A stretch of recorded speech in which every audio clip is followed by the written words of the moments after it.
ดีสบายดีพี่น้องสมองโมหน่อยใหญ่วะโมหน่อยใหญ่พี่น้องเลยโมกันนี่เลยพี่น้องโมงาม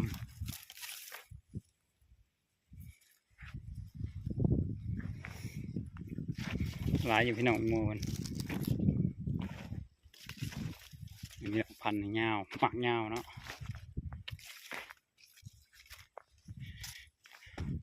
นะเมืองไรอ้อยเพิ่น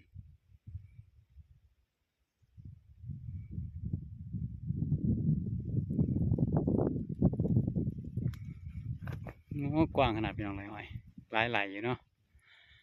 30ไหลคนบ่เนี่ยเลาะหมักโมพี่น้องเลาะซื้อหมักโมเพิ่นเนี่ย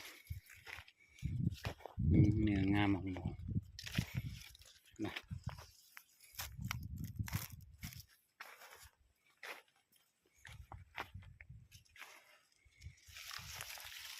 อ้อยกำลังงามอยู่เสือน้อยพี่น้องโมเสือน้อยหลายอยู่ได้หมักโม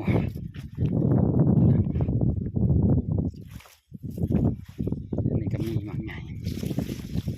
แตงโม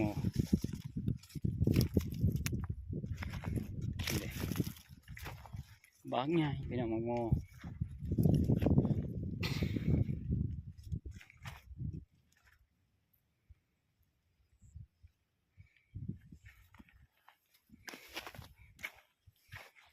ดูโมหลายอยู่ได้พี่น้อง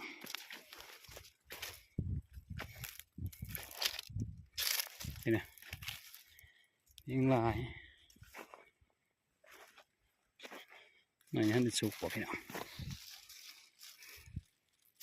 นี่ฮันได้สุกพี่น้องกำลังเหลือง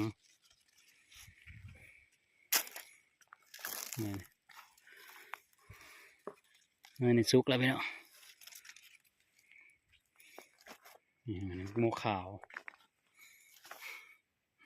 โมเป็นสีขาวก็มี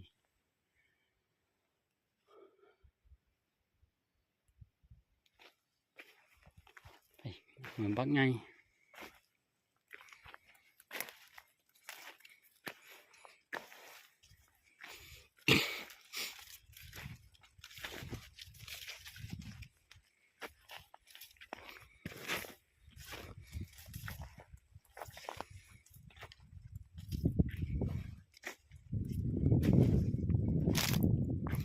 โม่น้อยไงพี่น้องเลย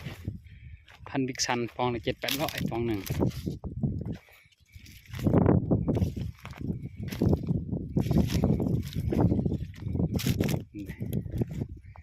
นี่ฮันได้ไงอยู่แตงโมยังพี่น้องแตงโมจิตลาบ่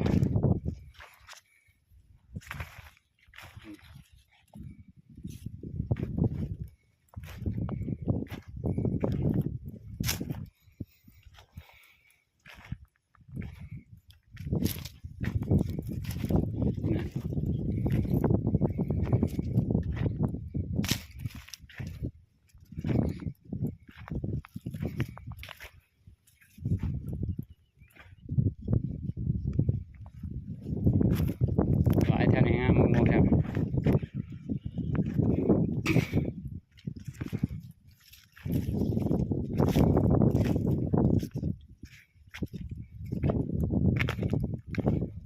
บางยัง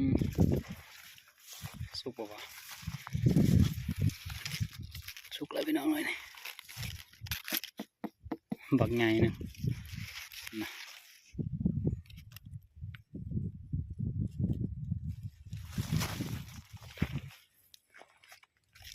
ท่านนี่หลายเด้อท่านทำไมบักไง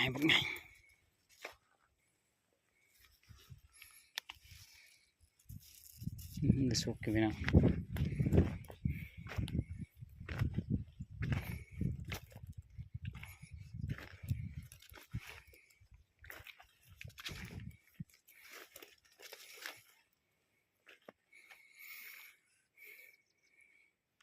เจ้าของสวนมันอยู่พอ เ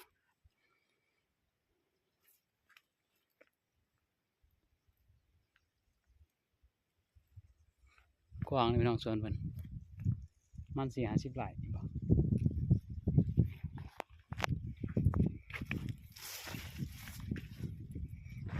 เนี่ยมันนี่ก็งามๆอันนี้สุกอยู่พี่น้อง